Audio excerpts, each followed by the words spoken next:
कभी कभी मेरे दिल में ख्याल आता है, ये ज़िंदगी तेरी जुल्फ़ों की नरम छाँव में गुजरने पाती तो शादाब हो भी सकती थी। दुनिया ने तजर्बातो हवादस की शक्ल में जो कुछ मुझे दिया है वो लौटा रहा हूँ मैं। साहर लुधियानवी एक ऐसा आशिक था जो माशूक की जिम्मेदारियां संभालने से कासर रहा।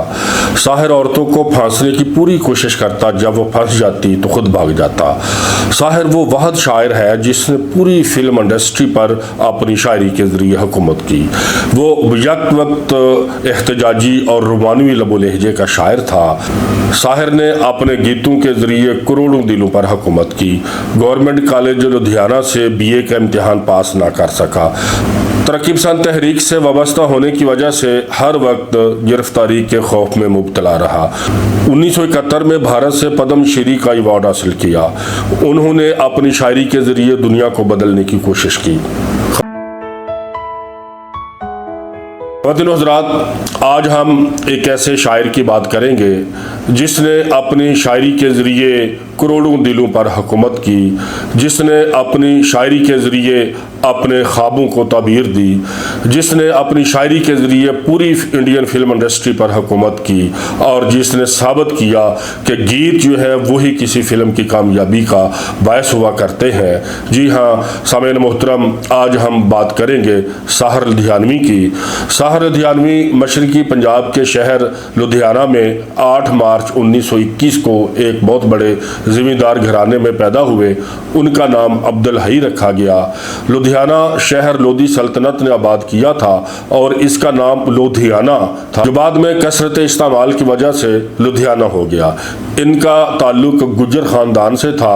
इनके दादा फतेह मोहम्मद अपने ज़माने के नामी ग्रामी ज़मींदार और जागीरदार थे। इनके वालिद का नाम चौधरी मोहम्मद फजल था। अंग्रेज़ी हुकूमत की इन पर ख़ास मेहरबानी थी। साहिर के वालिद चौधरी फजल मोहम्मद आशिकाना मिजाज के हामिल थे। साहिर की माँ से शादी से पहले उन्होंने 10 शादियाँ की थी, लेकिन उनके यहाँ कोई बेटा पैदा नहीं हुआ था। जब साहिर की वालदा से इनकी शादी हुई तो इनके यहाँ बेटे की वलादत हुई। साहिर की वालदा का नाम सरदारी बेगम था। जब साहिर की पैदाइश हुई तो पूरे ख़ानदान में बहुत खुशियाँ मनाई गईं और एक जश्न का सा एहतमाम किया गया। साहिर के बचपन का ज़माना बहुत लाड और प्यार से गुजरा। फिर इनकी वालदा और वालिद के दरमियान अक्सर अनबन रहने लगी, लड़ाइयाँ शुरू हो गईं और आखिरकार दोनों में अलहदगी हो गई। वालिदैन में अलहदगी के बाद इनकी परवरिश ननियाल में हुई। मैट्रिक में वो शेर कहने लगे थे। इंटर के बाद गवर्नमेंट लुधियाना कॉलेज में दाखिल हुए। इसी ज़माने में इनका सियासी शऊर बेदार हो चुका था और वो कम्युनिस्ट पार्टी के रुकन भी बन गए। इन्हीं दिनों इन्हें अपनी एक हम जमात महिंदर चौधरी से इश्क हो गया। इन्हीं दिनों साहर का ज़्यादातर वक्त महिंदर चौधरी के साथ गुजरता। जज्बातो एहसासात फिलबदी शायरी में ढलने लगे, लेकिन होनी को कौन रोक सकता है। साहर के जिगरी दोस्त हाफिज ने साहर को खबर दी कि महिंदर अब इस दुनिया में नहीं रही। इसी कैफियत को साहर ने कुछ यूँ पेश किया था, संसार की हर शय का इतना ही फसाना है, एक धुंध से आना है, एक धुंध में जाना है। साहिर ने अपनी मशहूर नज़्म मरगट की ज़मीन पर इसी वाक़ये से मुतासर होकर लिखी थी। दोस्तों, महिंदर चौधरी के बाद साहिर की तबीयत लुधियाना से उचाट हो गई और वो लाहौर आ गए। साहिर की ज़िंदगी में ठहराव नहीं था। वो खुद अपने बारे में लिखते हैं कि मैंने अपनी ज़िंदगी को मोहब्बत के मुख्तलिफ बाब में देखा है। मैं मोहब्बत के बाब को खूबसूरत मोड़ देकर आगे निकल पड़ता हूँ। कुछ दिनों बाद वापस लुधियाना चले गए। एक और दोशीज़ा के इश्क में गिरफ्तार हो गए। वो तांगे पर कॉलेज आती थी। साहिर ने उसका पीछा करना शुरू कर दिया और उस लड़की ने अपने घर वालों से जाकर शिकायत लगा दी। इस शिकायत की वजह से ये मोहब्बत यहीं पर ख़त्म हो गई। 1939 में साहिर को एक और सिख लड़की ईश्वर कौर से इश्क हो गया। ईश्वर कौर लुधियाना के पास एक गांव की रहने वाली थी और लुधियाना में हॉस्टल में रहती थी। दुबली पतली सी खूबसूरत लड़की थी। वो हर वक्त साहिर के हवास पे छाई रहती थी।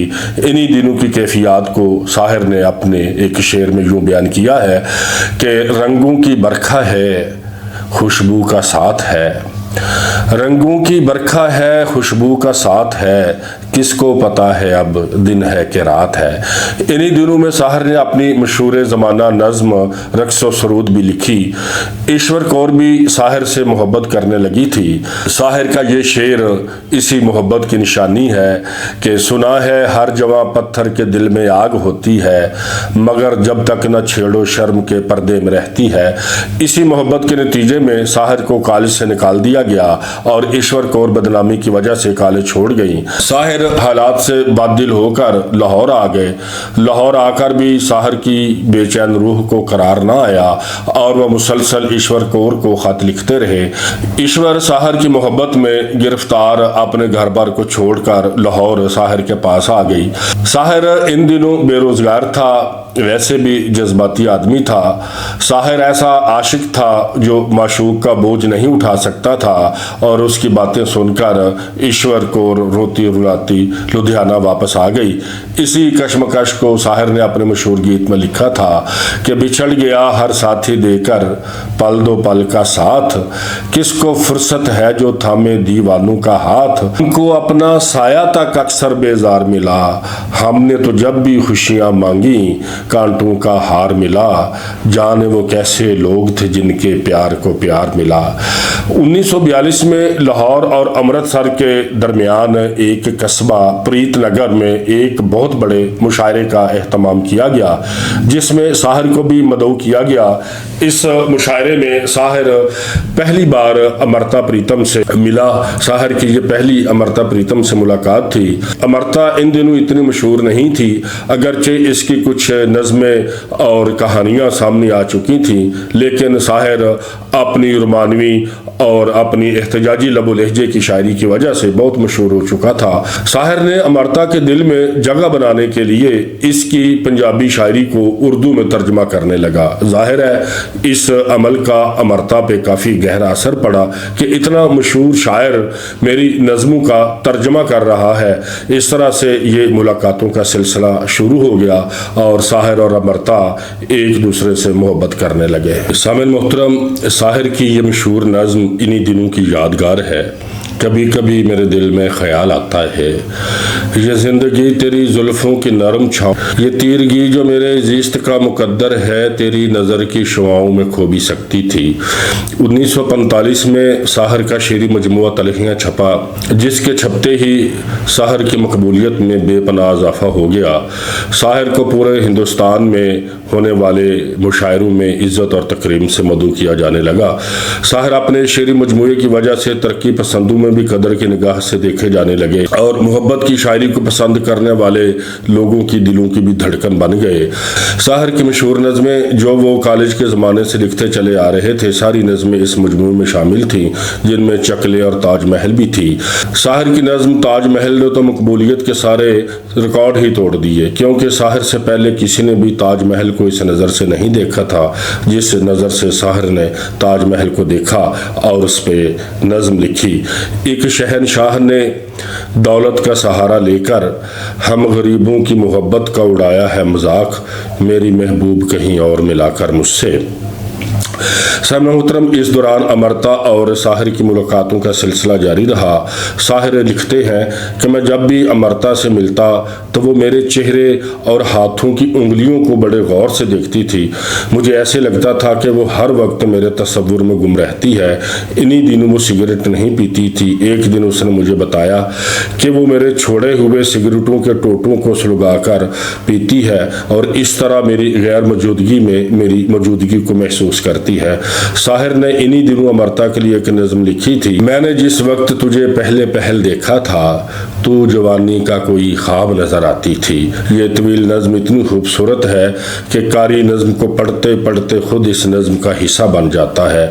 साहिर और अमृता की मोहब्बत के किस्से खास व आम के लबों पर थे कि तिल शिफाई अपनी स्वानी उमरी घुंघरू टूट गए में लिखते हैं कि अमृता के एक बेटे की शक्ल साहिर से बहुत मिलती जुलती है। एक दिन बेटा अमृता से पूछने लगा कि क्या मैं साहिर अंकल का बेटा हूँ, तो अमृता कहने लगी कि काश तुम इसके बेटे होते, तुम इसके बेटे नहीं हो।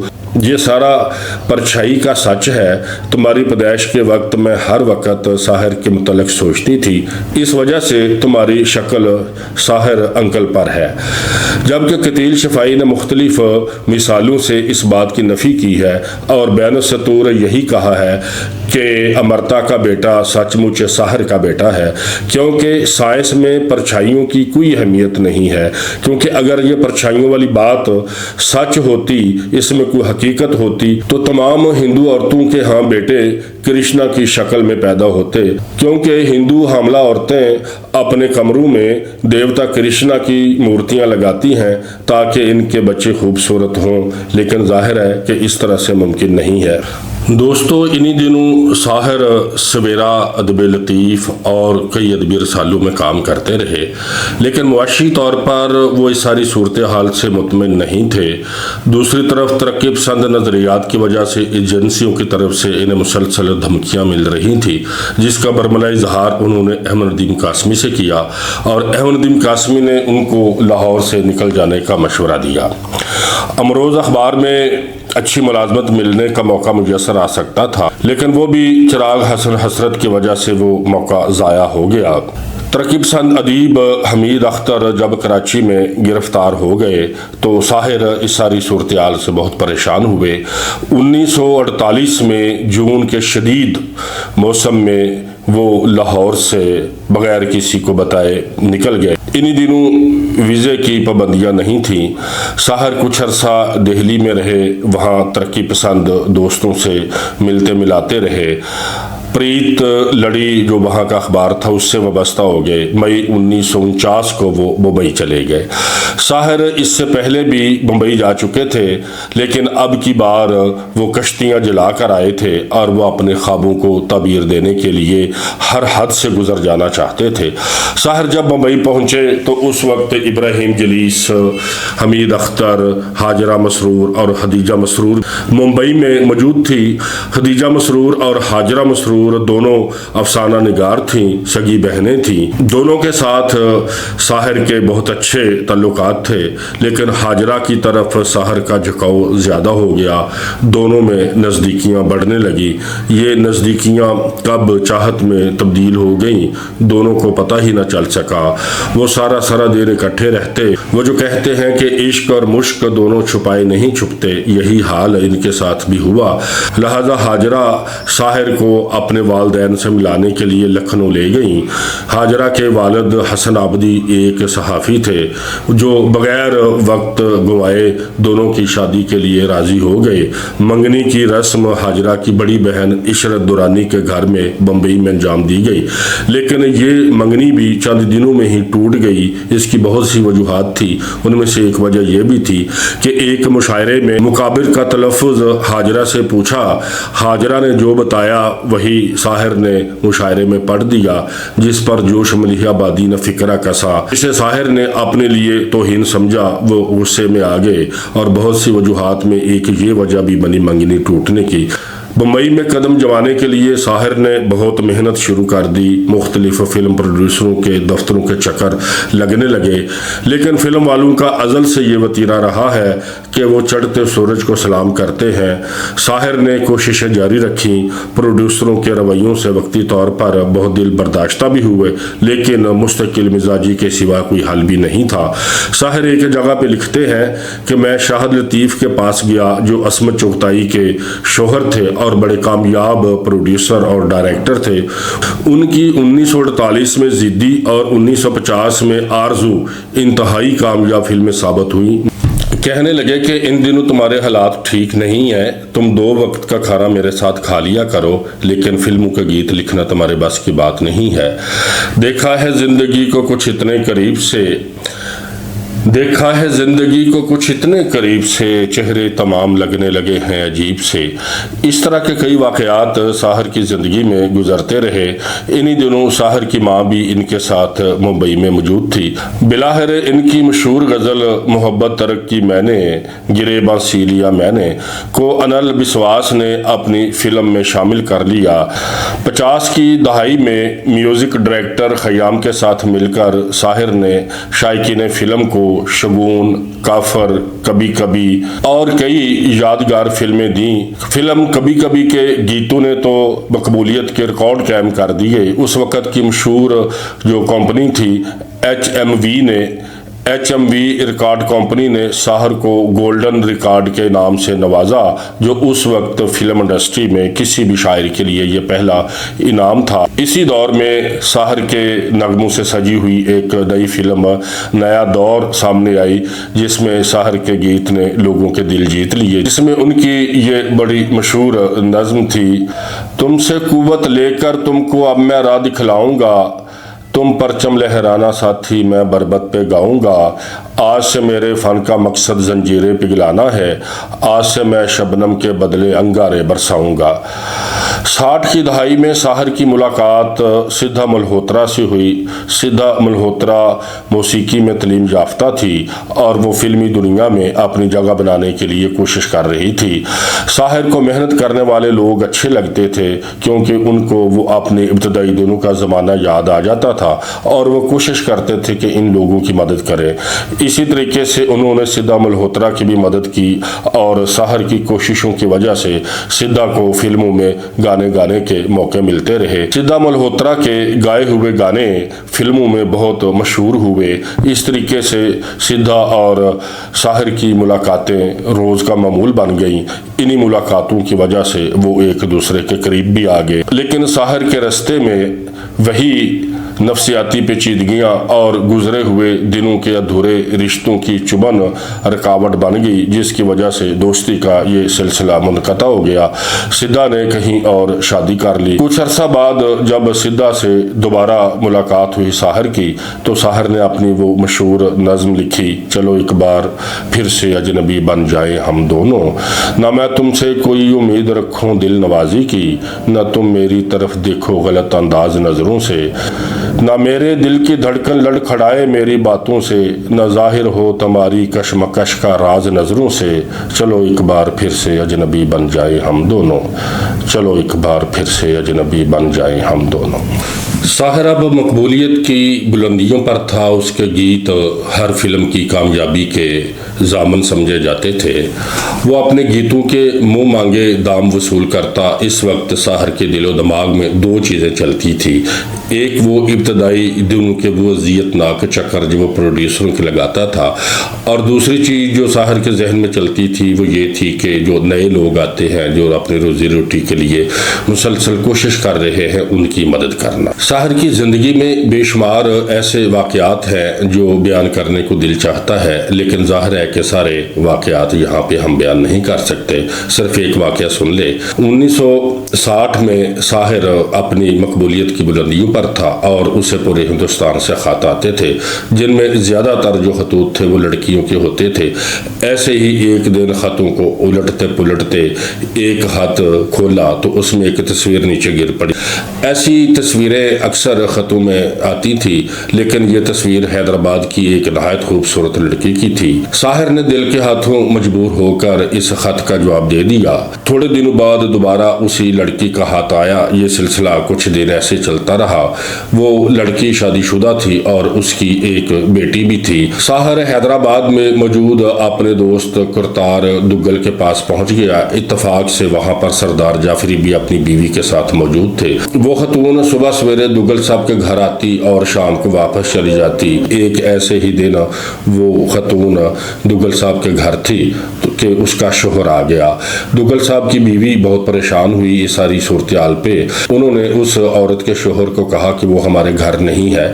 तो वो शोहर उस लड़की का बड़ा हैरान हुआ। वो कहता है जी मेरे ख्याल में तो उसको यही होना चाहिए था, लेकिन अगर वो आती है तो उसे कहना कि मैं ठीक आधे घंटे बाद आऊँगा। वो ठीक आधे घंटे बाद आ गया। जब वो दोनों दुग्गल साहब के घर से जाने लगे तो औरत खुश होकर कहने लगी कि कल मैं और साहिर शादी कर रहे हैं। अगली सुबह वो खतून और उनका शोहर घर आ गए। आते ही उसके शोहर ने कहा कि मैं काजी साहब को लेकर आता हूँ। वो औरत दुग्गल साहब की बीवी को बताने लगी कि मेरे शोहर बहुत पढ़े लिखे हैं और बहुत अच्छे इंसान हैं। जब मैंने साहिर से अपनी मोहब्बत का इजहार किया, उनको बताया, तो वो कहते हैं ठीक है, मैं इसके लिए तुम्हें तलाक दे देता हूँ और तुम साहिर से शादी कर लो। उस दिन इत्तफाक से काजी साहब शहर में नहीं थे और उसका शोहर जो है वो खाली हाथ वापस आ गया और वो अपनी बीवी को साथ लेकर चला गया कि हम कल आएंगे। फिर उसके बाद वो औरत दोबारा वापस नहीं आई। साहिर लुधियानवी ने भरपूर ज़िंदगी गुजारी है। उसकी ज़िंदगी ऐसे अजीबोगरीब वाक़यात से भरी पड़ी है। सामीन मोहतरम, हर इंसान में कुछ खूबियाँ होती हैं, कुछ खामियाँ होती हैं। साहिर एक ऐसा इंसान था कि जिसे कुदरत ने बेशुमार सलाहियतों से नवाजा हुआ था। उन्होंने बेशुमार ऐसे लाजवाल गीत लिखे हैं जो रहती दुनिया तक सुनने वालों के दिलों को मुनव्वर करते रहेंगे।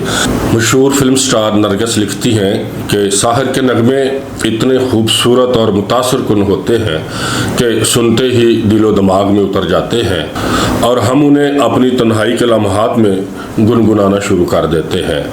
साहिर के मशहूर और मकबूल नगमों का तो कोई हिसाब ही नहीं है। बेशुमार उन्होंने फिल्म इंडस्ट्री के लिए नगमे लिखे। ताहम कुछ नगमे जो अभी जहन में आ रहे हैं वो आपके सामने पेश करता हूँ कि तेरे दर पे आया हूँ, कुछ करके जाऊँगा, रंग और नूर की बारात किसे पेश करूँ, नीले गगन के तले धरती का प्यार सजे, छू लेने दो नाजुक होंठों को, कुछ और नहीं है जाम है ये, बाबुल की दुआएं लेती जा, जा तुझको सुखी संसार मिले, बच्चे मन के सच्चे, मैं पल दो पल का शायर हूँ। दोस्तों, जब तक ये दुनिया रहेगी साहिर लुधियानवी के गीत, नज़में और गज़लें हमेशा ज़िंदा रहेंगी, क्योंकि साहिर इंसानी नफ्सियात में उतर कर अपनी शायरी तख्लीक करता है, अपने नगमे लिखता है। दोस्तों, वफूर से भरा हुआ ये शायर साहिर लुधियानवी, खूबसूरत नज़मों और ख़ूबसूरत गीतों से भरा हुआ ये शायर साहिर लुधियानवी 25 अक्टूबर 1980 को हमसे जुदा हो गया।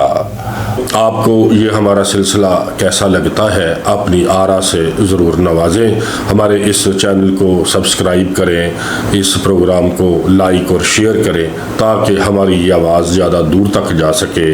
इरफान सादी को इजाज़त दें। अल्लाह निगहबान।